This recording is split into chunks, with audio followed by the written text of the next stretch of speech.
Hello guys, Matt Lemke here with Gamer Goggles, gamer-goggles.com. Today we have another flip through for you. This is on Tales from the Loop from Free League Publishing. Be right back.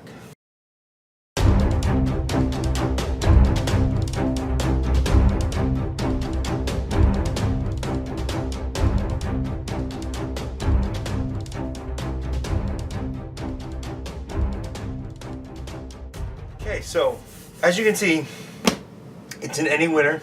I apologize. This is actually coming to you really late because I filmed this once before and apparently I didn't post it and it's no longer on my hard drive.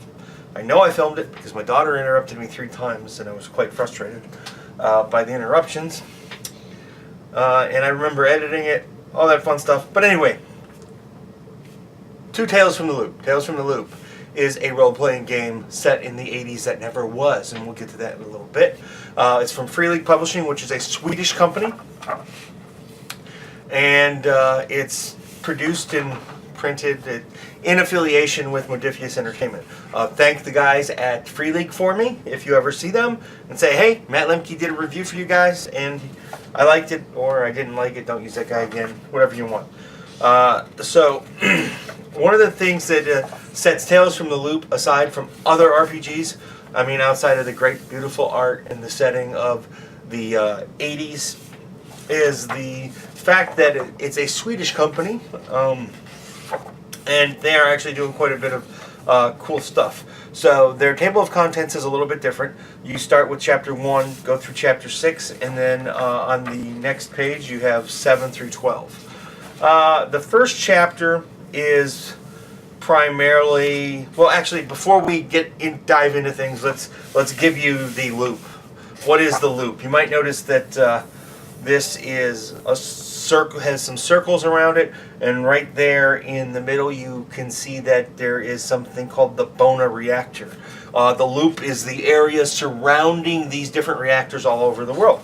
Now, what led up to the time of the 80s was obviously the 50s, the 60s, and the 70s. But one of the things is the creation of those reactors has affected people and things immensely, leading into all kinds of strange and wonky things like beasts, government secrets, certain tech explosions like flying cars. That's right, flying cars. The loop is also a term that gets used for the area surrounding your mystery, so to speak. And we'll come back to that maybe in this one. And like I said, okay, so the first chapter is basically what is a role-playing game, how does it work, and how this is different. And so the principles of the loop, there's 6 of them, and we're going to zoom in on these real quick. We're not going to spend a ton of time on this, so, your hometown is full of strange and fantastic things. Everyday life is dull and unforgiving. Adults are out of reach and out of touch. The land of the loop is dangerous, but kids will not die. Kids. Yes, I said kids. The average age of a PC in this game is 10 to 16. Actually, at 16, you are no longer considered a PC and you have adopted or graduated to being an adult. The game is also played scene by scene, and the world is described collaboratively, which is one of the selling points of this game for me. Just a little bit more detail. You are encouraged to make a loop in your hometown and create wild and wonky things of what everyday life was like for you in the 80s.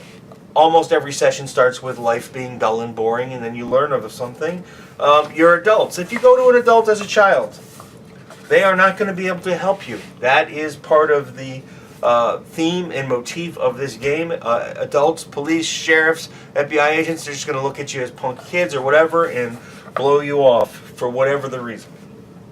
The land of the loop is dangerous. There's all kinds of beasts and monsters, new technologies, possible, radioactive leaks. And then you play the game scene by scene. And, well, I think that's pretty much how I play all my games, so that's nothing new to me. But the collaborative part of the GM helping with storytelling and setting the scenes, the players helping setting the scenes, is really a wonderful mechanic. So, the next chapter is Age of the Loop. And the Age of the Loop is largely about the culture of the 80s what the 80s is in Tales from the Loop. And they've got all kinds of little cool references, like 10 movies that were from the 80s, Top Gun, Karate Kid, things of that nature. 8 tech companies that were famous or popular in the 80s. They even have a timeline for you to take a look at that starts as far back as the 50s for things that led up to the loop. There's different sections on some of the Swedish stuff in the loop. Things that people did in the 80s, play games, hang out. I mean, in the 80s, you can have a whole adventure in the arcade. They've got some of the popular songs from the 80s. Girls Just Want to Have Fun, for example. Which, by the way, I do believe in the next book they did a adventure titled that. And then, let's see, Age of the Loop. I thought there was one more little doodad. Technology. They spend a lot of time going into the technology in this book. I am not going to go in depth on it, but there's civilian technology, there's military technology, and because of the reactors and things are really different in that sense and in that regard. You can't tell that from all these pictures, but there you go. The magnetron flight, how it works, and this is a flying, looks like a dump truck, but and then they have a section on living in America, the U.S. loop, with some key points and plots. And this is actually kind of important later on in the book. The references they make to this, or they use from this section of the book, go into some of the adventures in the back, which we're not going to spend a lot of time delving on. Top 10 TV shows to get yourself familiar with if you want to do some research that way. Star Trek The Next Generation was one of them. Magnum PI was still hot. The top 10 or the 10 tabletop RPGs from the 80s. How many of these have I played? 1, 2, 3. Only half of them. 10 music videos. The loop. More on the loop. The US loop. So one thing I do like about this is the type of technology is unique. The art is unique to this game. And you can see a true influence, in my opinion, of 80s. Like I can just see how this could happen as a result of Area 51. And then chapter 4. This is probably one of the more important chapters of the book. Chapter 4 includes your character creation, which this is probably where we're going to spend most of our time because this is kind of fundamental. So right here you have a list of 10 things that basically you do to create your character. And we're just going to really quickly go through them. It takes about 25 to 30 minutes to make a character, and I want this here. So you have different types, the types. So you have a bookworm, you have a computer geek, and all of these have different. We're just going to go through computer geek here real quick, I guess. We'll just do this. Sorry, not trying to make you sick. You pick one iconic item. You can create your own. These are just suggestions. One problem that the kids have. What drives the child, what kind of pride they have, how they relate with other children, how they relate with NPCs, anchor, what their anchor is, and suggested names. Again, these are almost all suggestions. The important part about knowing the computer geek is this part right here is a solid descriptor of what you're attempting with your kid. And then we have the hick, the jock, we have the popular kid, the rocker, troublemaker, weirdo, and then I think there's not one more page. So we get into age. Age is actually pretty important, and it's actually super important within the game because you start the game you start by picking your age, 10 to 15. If you pick a 15-year-old, you might not play the game that long because at 16 you retire your character. But your age also determines the points that you get for building your character. So body, tech, heart, and mind are your attributes, and you can basically divvy them up the way you see fit. And we'll come back to why that's important here in a little bit. Luck points, they basically allow you to do things with chance, like reroll dice and things of that nature. Skills, there's plenty of skills in the game, and it is a skill-based system.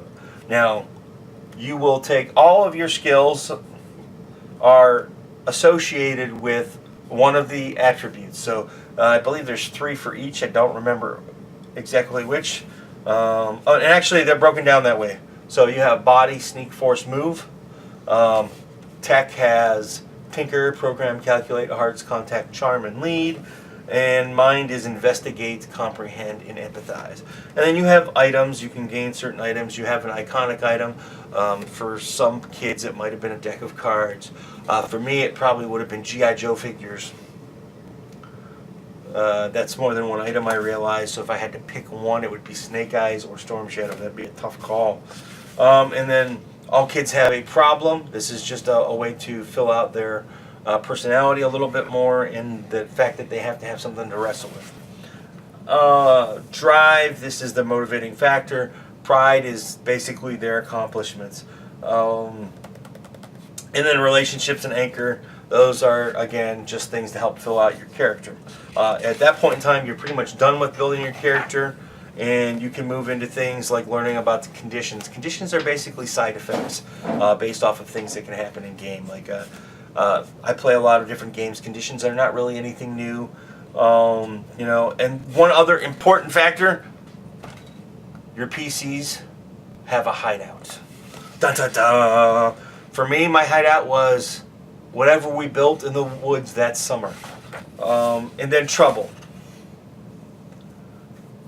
This is basically where you learn about the mechanics. So basically, okay, you have mechanics, and you use these dice, the dice that come with the game. 6s are successes. They kind of look like, I don't know, a ring. A 6 is a success. You want to roll as many successes as you possibly can on the dice. And the way you get to use your dice is by taking your attribute total, like say it's 3, and let's say you have a skill that's 1. You would roll 4 dice. Any 6s you get are your successes. Some skills or some tests might require you to have 3 successes, others might not. And then it goes through in depth a lot more with all the different skills and things of that nature. And then we move into Chapter 6. Chapter 6 is the first game mastery section. Basically, this is everything you need to know to create your own mystery and or run mysteries from this book or any of the books that come after this. It tells you how to set up a scene. No, that's not right. It starts off with, the mystery of everyday life and the truth of the touch. So it gives you things about how things can become conflict, good storytelling, things of that nature, and how to make the kids deal with everyday life and turn it into a role-playing encounter. Then you have the individual and the group scenes and how that works out and comes into play and how it can be important or how it might not be important. And then, of course, then you have the overview of the mystery, and this is where you really start to get into your role-playing. And then here's a sample of what it might be like. They have Phase 1, introducing the children or the kids, introducing the mystery, and solving the mystery. And that's basically the whole thing around their adventures. And we'll get into how that can vary a little bit in just a couple of moments. Actually, we'll get into it right here because I didn't realize it was on the next page, or 2 pages away. So you basically, once you get to the point of introducing the mystery, there's different ways you can have your paths. You can have a straight railroaded path. You can have Clue 1 might lead to Clue 2, or Clue 1 might lead to the showdown, depending on how your players play it. Or you might even need a third clue. And I love these diagrams for this because this is actually the way I tell a lot of my stories. I try and give my players the most freedom they can, and this is a role-playing game that supports that in its wholeness. And then the next chapter, again, not spending a lot of time on it because it is primarily a chapter, and this is basically about the differences within like landscaping your mysteries. This is like basically how your scenes of an adventure might be set up.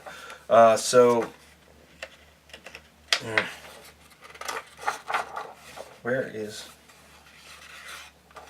I guess that's right.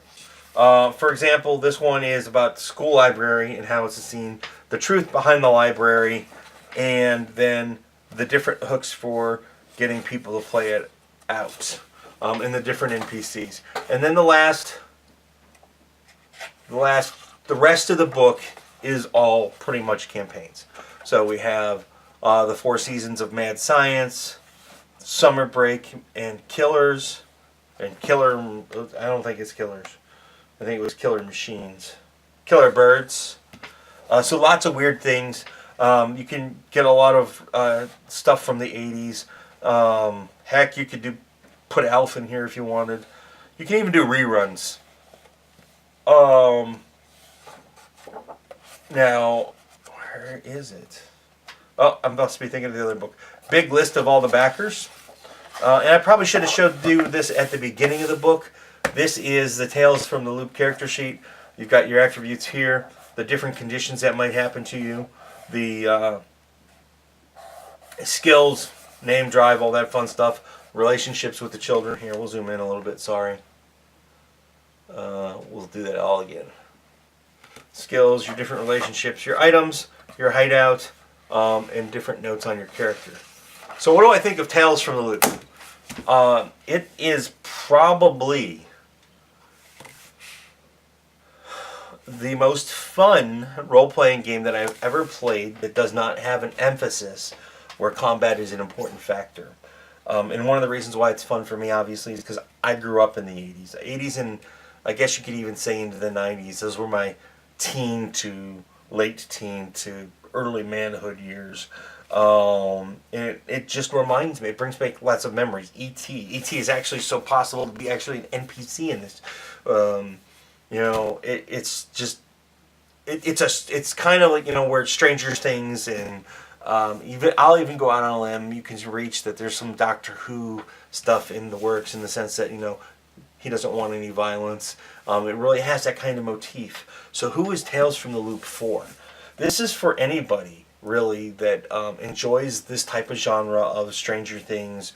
And basically, you can just play it scene by scene. I think this Tales from the Loop does something that or better than I think any other RPG does, and it supports the one-shot beautifully.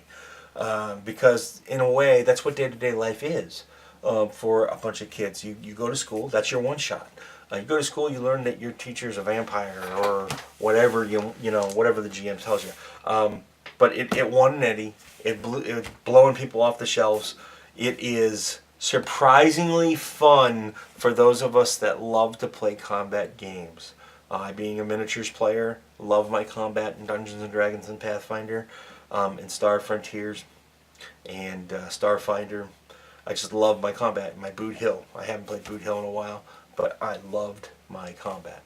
Anyway, guys, thanks for watching. Have a great day. Hi, guys. Meet the Nibbles, who's gonna go down. She just decided not to go down my back, so we'll do this for her so she's comfy. Thanks for watching my video, and I appreciate it. Please hit the like button and share it if you know somebody who might be interested. And of course, there's always Twitter and the Facebook thingy, and soon I have a newsletter coming. That'll be down there or in the link below, and my kitty cat loves that idea. So anyway, there was one more thing. Oh yeah, subscribe. Be a part of my community, our community. Let's make it grow together. See you guys at a con somewhere, or a local store, or if I'm driving through the country, maybe a game club. I don't know, you're not going to go knock down my camera. Bye, guys.